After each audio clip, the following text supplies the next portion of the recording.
তো নমস্কার বন্ধুরা, আশা করছি সবাই ভালো আছেন। তো বন্ধুরা, এখন যে সিনেমাটা নিয়ে কথা বলবো, এই সিনেমাটা আমাকে রিকোয়েস্ট করার জন্য আমি খুব খুশি। এবং এই সিনেমাটা আমার একজন সাবস্ক্রাইবার বন্ধু আমাকে রিকোয়েস্ট করেছে, তাকে অসংখ্য ধন্যবাদ এই সিনেমাটা আমাকে রিকোয়েস্ট করার জন্য।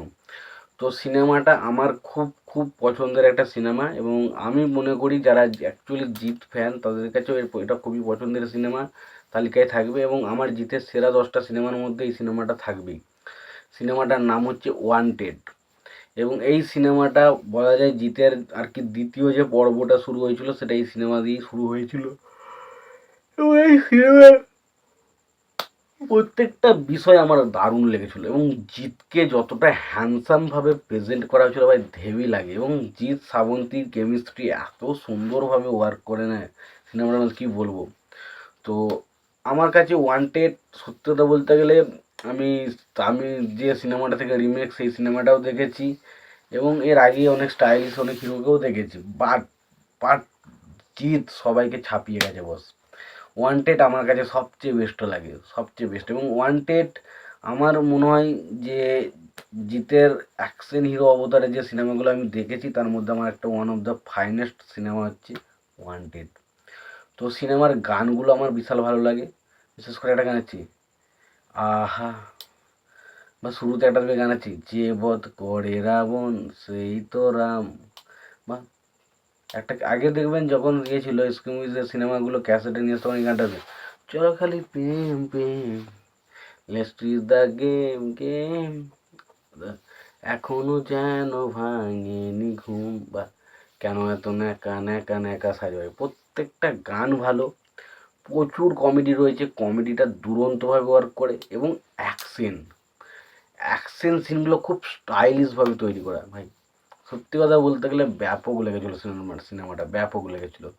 তো প্রথমত গল্পটা যদি ছোট্ট করে বলি, তো দেখা যাচ্ছে অমরনাথ বলে একজন রয়েছে, একজন পলিটিশিয়ান।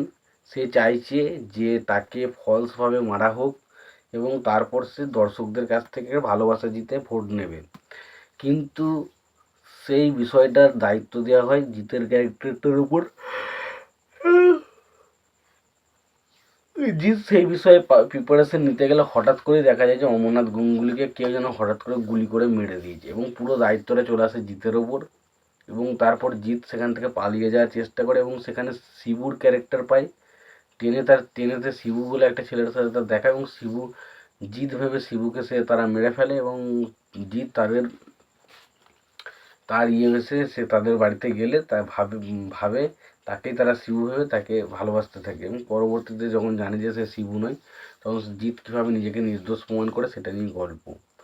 দেখুন, প্রথম কথা হচ্ছে জিতের এখানে, জিতের যে ছোট ছোট দাড়ি, জিতকে যেভাবে হ্যান্ডসাম লেগেছে, ব্যাপক লেগেছে। এবং জিতের অ্যাকশন স্টাইলগুলো দারুণ। জিৎ এবং ইন্দ্রজিতের মধ্যে লাস্টের যে কথোপকথন, তার যে অ্যাকশন সেটা হেভি লাগে। এবং সিনেমার ব্যাকগ্রাউন্ড মিউজিক ভাই সেরা ছিল। এবং অবশ্যই কথা বলতে হবে জিৎ শ্রাবন্তীর কেমিস্ট্রি। শ্রাবন্তীকে এখানে একটা খুব মিষ্টি চরিত্রের মেয়েতে লেগেছে, এবং সে একটু মানে নিজেকে বিষয়ে অহংকারী মেয়ে এরকম একটা ক্যারেক্টার প্লে করেছে। খরাজ মুখার্জির যে কমেডিগুলো রয়েছে সেগুলো ভালোভাবে ওয়ার্ক করে, এবং পরিবারের মধ্যে একটা ছেলেকে আসা এবং সেখানে যে ইমোশনালি যে বিষয়গুলো আসে সেগুলো খুবই ভালো। তো সত্যি কথা বলতে গেলে সিনেমাটা দুর্দান্ত লাগা আমার একটা সিনেমা লেগেছে। তো এই সিনেমাটা আমি কোনোদিন ভুলতে পারবো না। জানি না তোমরা কেমন লাগে, বাট আমার কিন্তু খুবই পছন্দের সিনেমা। অবশ্যই চাইলে গিয়ে দেখতে পারো। ভিডিওটি ভালো লেগে থাকলে লাইক কমেন্ট শেয়ার করে দিও। চ্যানেলটা নতুন হয়ে থাকলে অবশ্যই তোমরা চ্যানেলটা সাবস্ক্রাইব করে নিয়ে পাশে বেল আইকনটা অবশ্যই প্রেস করে দিও। ভিডিওটি পছন্দ হয়ে থাকলে অবশ্যই লাইক কমেন্ট শেয়ার করে দিও। ততক্ষণ যেন ভালো থেকো, সুস্থ থেকো, দেখা হচ্ছে পরের ভিডিওতে।